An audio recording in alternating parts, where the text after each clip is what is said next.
Before the war started, it took just over 2 hours to drive between Damascus and downtown Beirut. But the Israelis bombed several of the border crossings between Syria and Lebanon, and when I make the journey, it takes 7 hours. Once inside Lebanon, we find there's a lot more traffic heading away from the besieged capital than heading towards it. More than 1 million people have been displaced by the Israeli attacks, and the streets of Beirut are filled with refugees. At a transit point, families who've travelled from the south seek help and shelter.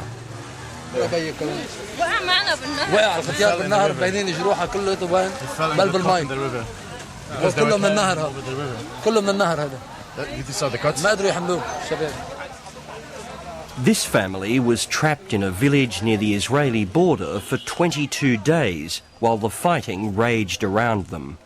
فكيف هالإنسان اللي محترم اللي رفع كرامته وما بيظهر إلا وراسه مرفوع قضينا قضى عمره متشبك بأرضه ببلده بوطنه بكرامته.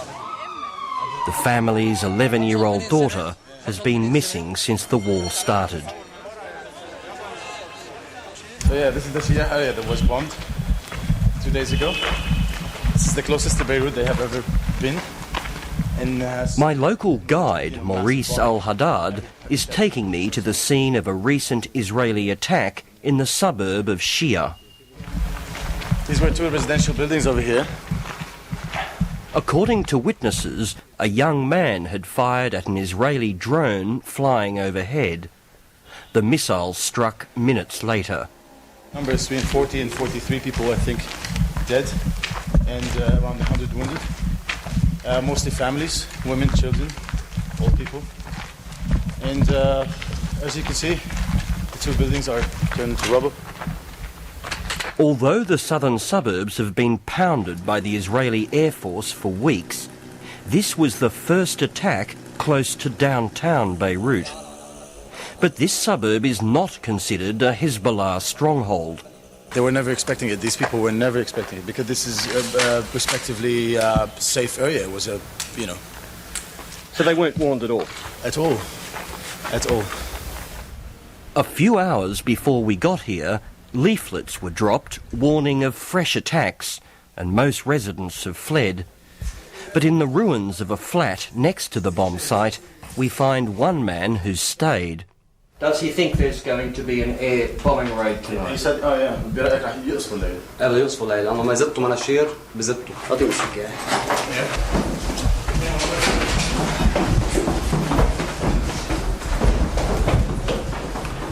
We've heard the buzz of an Israeli drone flying somewhere nearby, often the only warning residents get of an impending strike. We don't want to take any chances.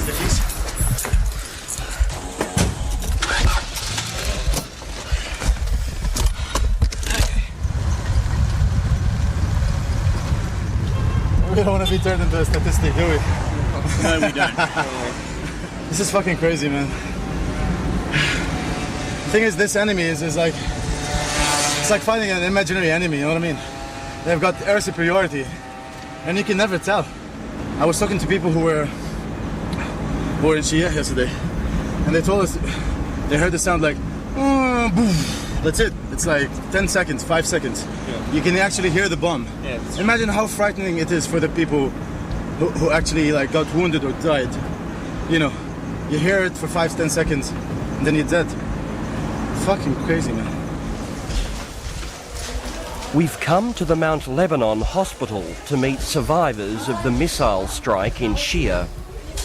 In one of the most awful tragedies of the war, Ali Ramaiti lost 17 members of his family in the attack. إلى أن صرت صرخ وعيط هذا لحتى الله سبحانه وتعالى أرسل ناس أنقذوني. ونحن ظاهرين كذلك الأمر كانوا شايلين مرتي من تحت الأنقاض. وابني مش عارف مين شاله كمان جابوه على المستشفى والبقية كله استشهدوا. Ali's large extended family was watching television when the building was struck. أنا راح لي 3 أولاد. نعم صبي وبنتين. كل أمي وأخواتي 3 صبايا وخيي 5 أنفس. وخيي كمان ومرته وبنته استشهدوا. We're going to the ICU to check out the boy. The only son they have left.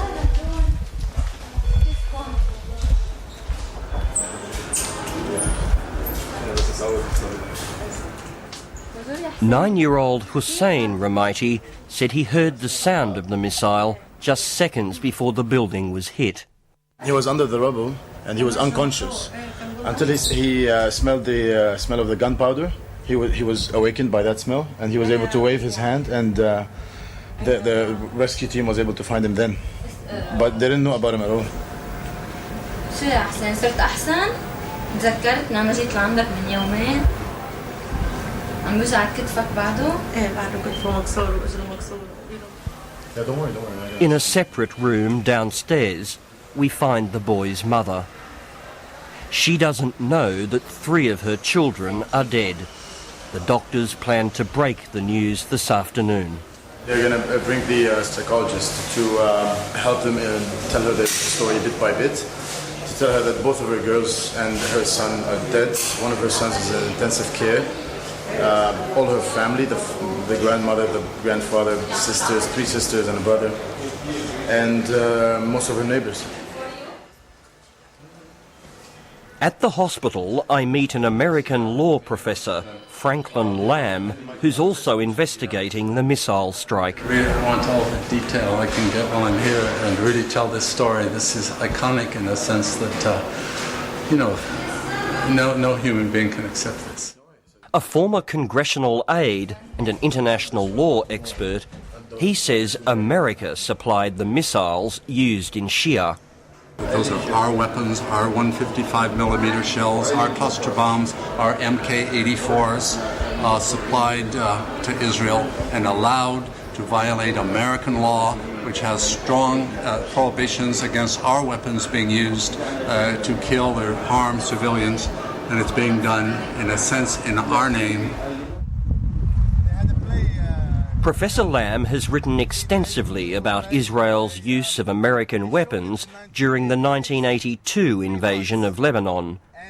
Now, on behalf of an American NGO, he's come back to look for fresh evidence, which he hopes to present to the US Congress in an effort to halt further weapons sales to Israel. We haven't made a conclusion yet. The overwhelming evidence is that there's been an awfully lot of indiscriminate bombing with American weapons, indeed in South Lebanon, unquestionably carpet bombing. He takes me back to the bomb site in Shia and sifts through the rubble, hoping to find some trace of the weapons. It appears that there were 2 MK-84 guidance bombs. The MK-84 is 2,000 pounds. There's some evidence that they used 2 of those, but frankly, we don't know for sure. Recently, you may know that the Israelis took delivery of 600 of those on a rush basis, and that's a fair guess of what was used here, but we won't know until we go into it very deeply.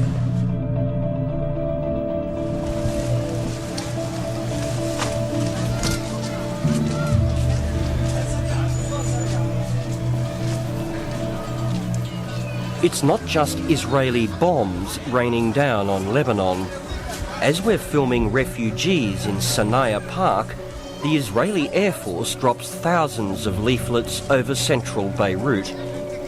It's part of a bizarre propaganda campaign to turn the Lebanese against Hezbollah leader Hassan Nasrallah.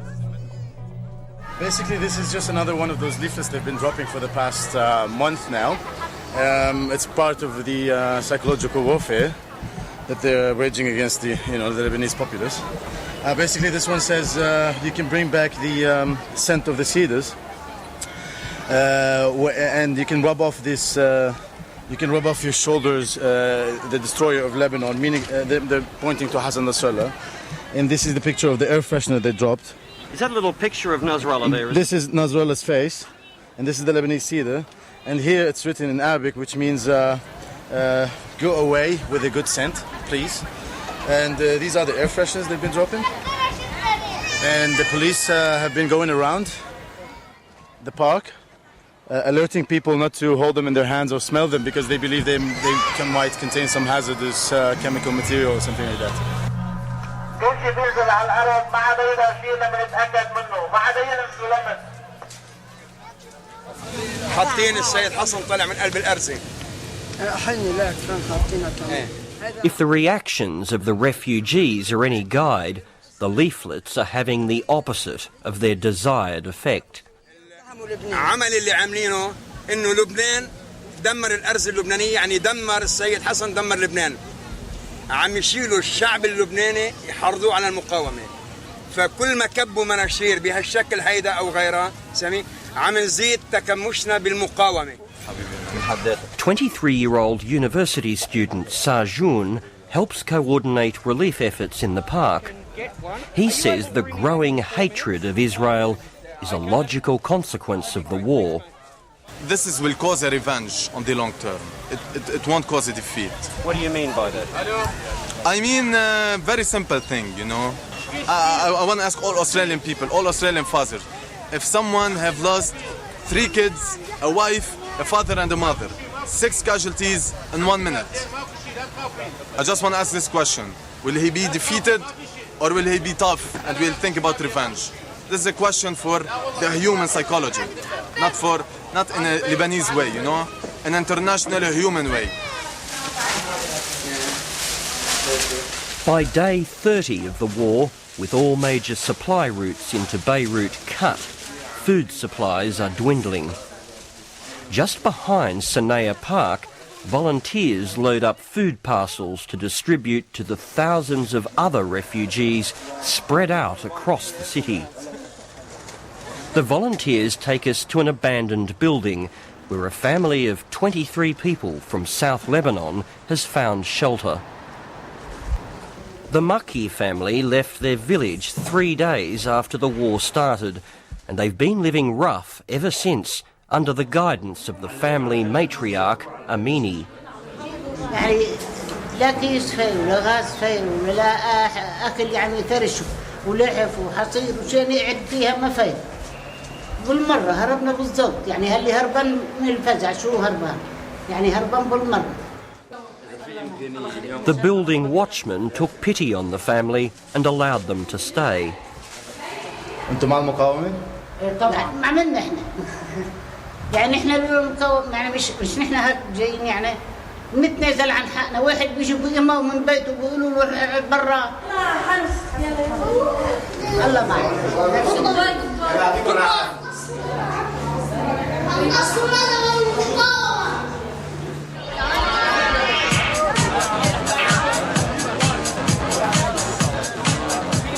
Later that night, my fixer Maurice helps out a friend at his nightclub in the hills east of Beirut. Astonishingly, although the suburbs a few kilometres away are being bombed, some young Lebanese are still determined to let their hair down. After the Civil War, people got used to living in, hard times. So they kind of developed this way of life to deal with it. So anytime you find a conflict, you just find the Lebanese people ignoring it by going out, by having a couple of drinks, enjoying the atmosphere with their friends.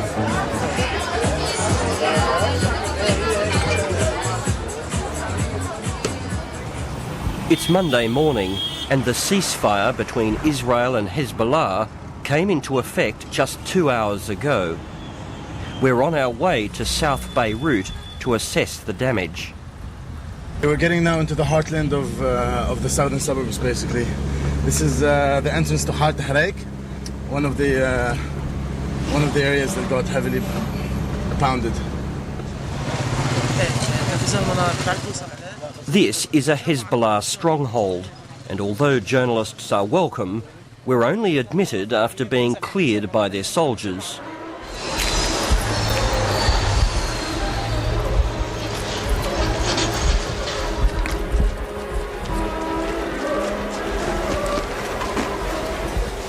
It's a scene of complete and utter devastation. Dozens and dozens of apartment buildings have been levelled. The Israelis had dropped leaflets warning residents to leave the area during the bombing campaign, but everywhere there is the stench of decaying flesh.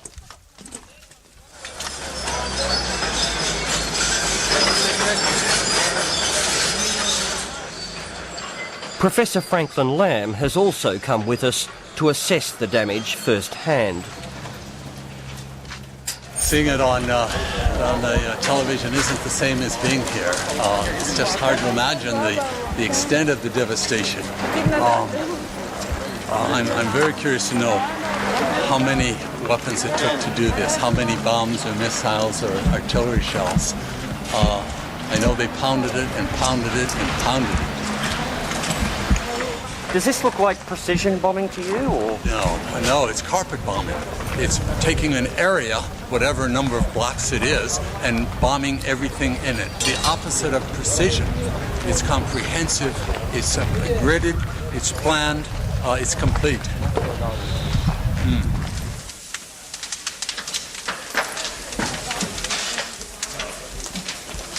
Now, the Israeli Air Force was bombing here last night. As you can probably see just behind me, there's a plume of smoke from a bomb that was just dropped a few hours before the ceasefire. Families have started to come back. It's still a little bit dangerous, as you can see. This is a 12-storey building that I'm standing on right now. And families have come back to see what's left. Well, clearly there's nothing much left. From here, you can go about 10 blocks, at least 10 blocks in every direction, and all of the buildings have been totally destroyed.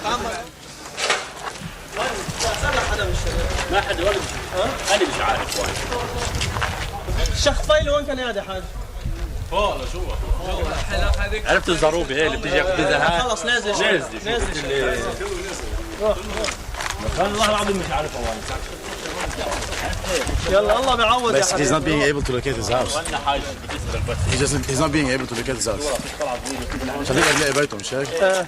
He's not being able to locate his house. I also found Lebanon's Minister for the Economy, Sami Haddad, wandering around the rubble. He was just beginning to come to terms with the damage bill. We're going to need a lot of work, and we're going to be hand in hand to rebuild this as quickly as we can, but it will certainly take time. So this is going to have to be completely knocked down and rebuilt? I'm not an engineer, but it's obvious that many buildings will have to be knocked out before being rebuilt. Okay. What's your assessment? You put a dollar figure on so far?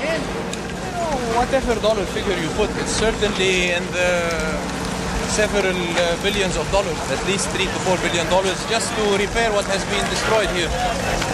Thank you, sir.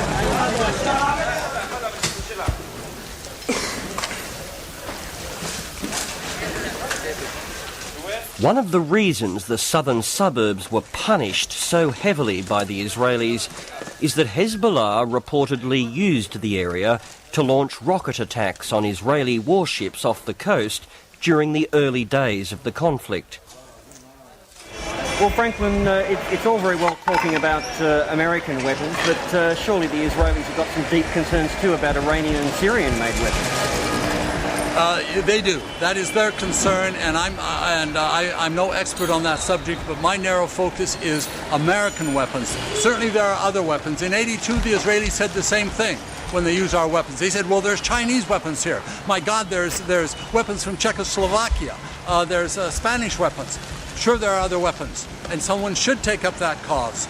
But our cause is our weapons because we've done 98% of the carnage in this part of the world with American weapons. خذ الكاميرا وين بيتك؟ بيتي هون ها هيدي الأوضة الوحيدة الموجودة بعد. هي أول أوضة هون أول طابق. لا هذا ثالث طابق، أول طابق صار هون على الأرض. إيه. كله بيتعوض بس كله طبيعي. Okay, well I'm just sitting here on a pile of rubble. There are just piles like this everywhere. Every pile of rubble represents one building. People are pleading with us to to tell the world the truth of what's happened here. People are making references all the time to September 11th and saying really that the world doesn't care about them.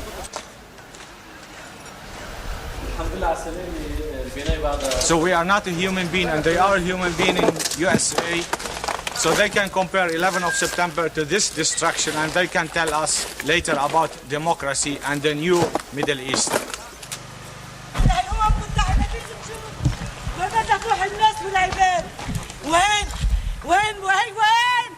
وين هيئة الأمم؟ يا أمم بيتنا ما بقى نعرفه، حينا ما بقى نعرفه. بهي كتاب، بهي يا شرع، يا شرع، يا شرع. هيدي البيوت السكنية. وين في حساب؟ وين في حساب؟ Of course, Hezbollah was everywhere. This was the headquarters of Al-Manar, the Hezbollah television station that Israel never managed to knock off the air. Next to the ruins, I find Hezbollah Member of Parliament, Ali Amar. I asked him what right Hezbollah had to start a war with Israel in the name of all of the Lebanese people. بطبيعة الحال النظام اللبناني هو نظام ديمقراطي ودستورنا بالتالي يكفل حرية التعبير ولكن إنما الواقع أثبت ومن خلال تضامن كل مكونات الشعب اللبناني في مواجهة العدوان أن كل اللبنانيين بدون استثناء ملتفين في حق لبنان بالصمود لمواجهة العدوان الإسرائيلي. حزب الله حزب الله ويلكم حزب الله. Certainly, as we walked amongst the ruins of South Beirut, support for Hezbollah and its leader Hassan Nasrallah was unanimous. إذا بدهم شقة في جسمنا بنعطيهم كمان. قالوا لهم هذا الشركة مش بس مالنا في ده المقاومة. تعال شوف الضاحية قالوا لهم تعال شوف الضاحية. هاي الشركة الأوسط الجديد. شو بدنا عندي محلين هون وعندي مستودع تحت الأرض يا حو هونين. كله راح. الحمد لله بنقول الحمد لله على سلامتك. الحمد لله على سلامتك. Even though this neighbourhood has been flattened, there's a sense of victory in the air. And even though the ceasefire resolution calls for Hezbollah's disarmament, the party says it reserves the right to attack Israel again.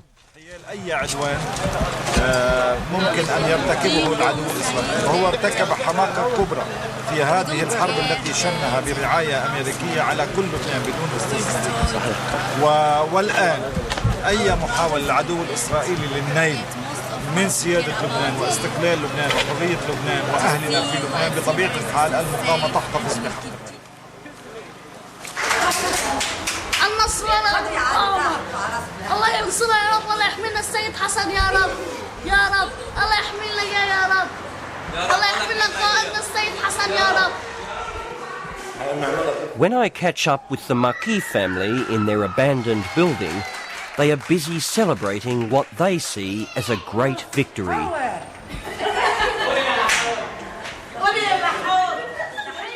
There are tributes to the country's pro-Syrian president, Emil Lahoud.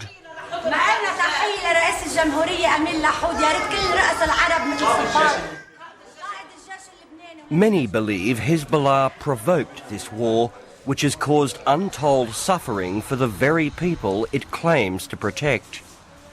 But for this family, like for so many others across the Middle East, Hezbollah's leader, Hassan Nasrallah, is a hero.